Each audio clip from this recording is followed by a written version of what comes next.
everyone, welcome back. And if you're new here, I'm Jamie. I'm a passionate holistic chef who has a background in the culinary arts and a master's in nutrition.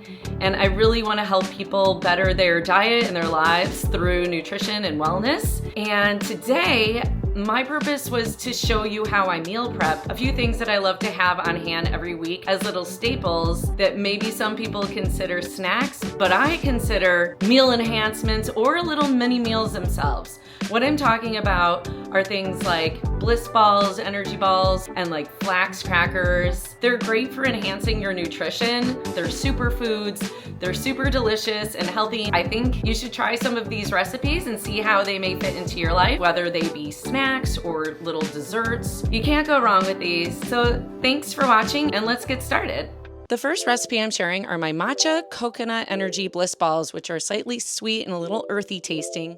These are a great snack to have on hand in the fridge whenever you just want a little pick-me-up or pre or post-workout fuel. But my favorite way of enjoying them are for breakfast, paired with some mixed nuts, dark chocolate, another kind of bliss ball, and after I enjoy my coffee, immunity shot, and morning smoothie. I use cashew butter in this recipe, and here I'm going to make my own and show you, but you can also use store-bought, of course.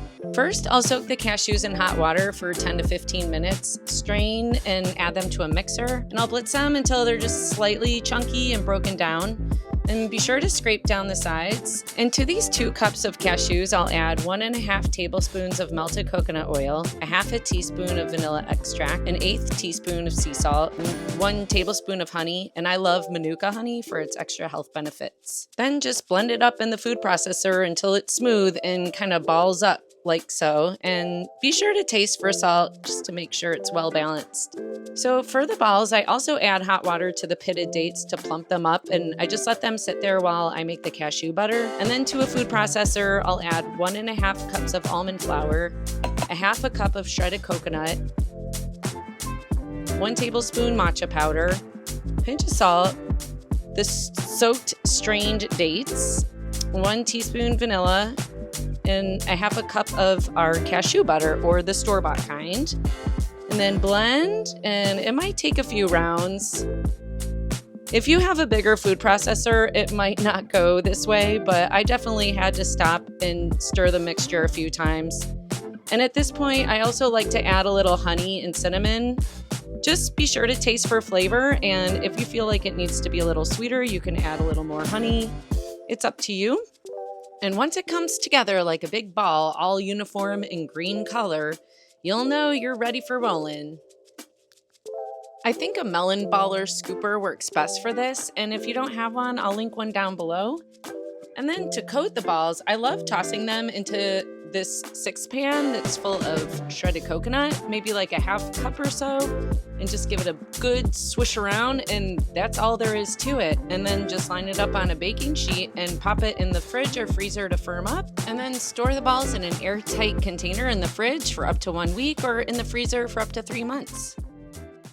The next balls I want to show you are my Superfood Walnut Brownie Energy Balls, packed with an array of nutrient-dense ingredients once again, including cacao powder, goji berries, hemp hearts, and Camu powder for extra vitamin C. Not only are these no-bake, they're also no equipment needed either. So to a large bowl, add 1 cup natural almond butter, a half a cup ground flaxseed, 1/4 cup almond flour, 1/4 cup cacao or cocoa powder, 1/4 cup unsweetened coconut flakes, about a half cup of walnut pieces, a 1/4 cup goji berries, an 1/8 cup hemp seeds, half a teaspoon cinnamon, 1/4 teaspoon sea salt, or I like Baja Golds for extra benefits, 1 teaspoon Camu powder, 1 tablespoon Manuka honey, or regular honey, doesn't matter.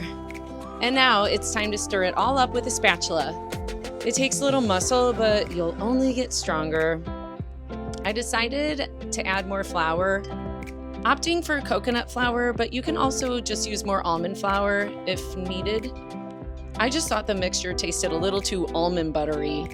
So at this point, you're gonna wanna get in there with your hands and really kind of massage all the ingredients together, and definitely take a taste test to see if it needs more salt or if it needs more sweetener. In this case, it did need more sweetener for me, so I added a liquid sweetener, allulose, but you could use any liquid sweetener or even use more honey if needed. Some options are agave, coconut nectar, maple syrup, that sort of thing. And now it's time to scoop and roll.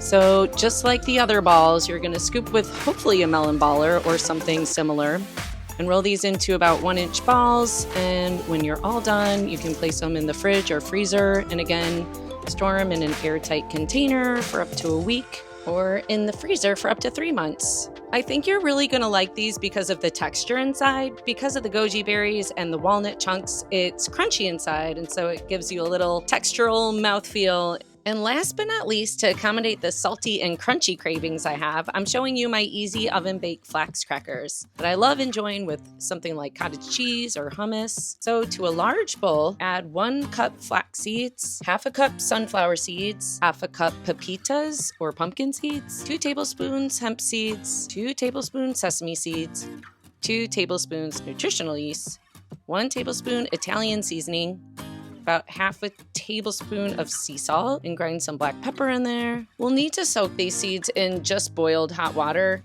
And I actually like blending in half an onion and around 4 fresh garlic cloves into this water for more flavor and nutrition.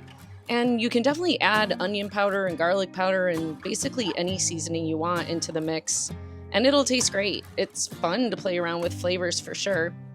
So pour the hot water mixture into the seeds and give it a good stir.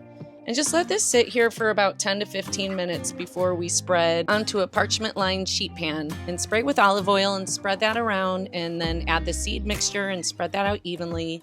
You can brush the tops with olive oil as well.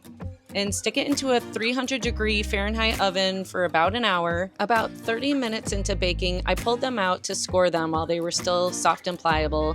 Then I put them back in the oven and let them go for another maybe 20 or 30 minutes before I decided to flip them over, which is not necessary, but I just thought it would speed up the process.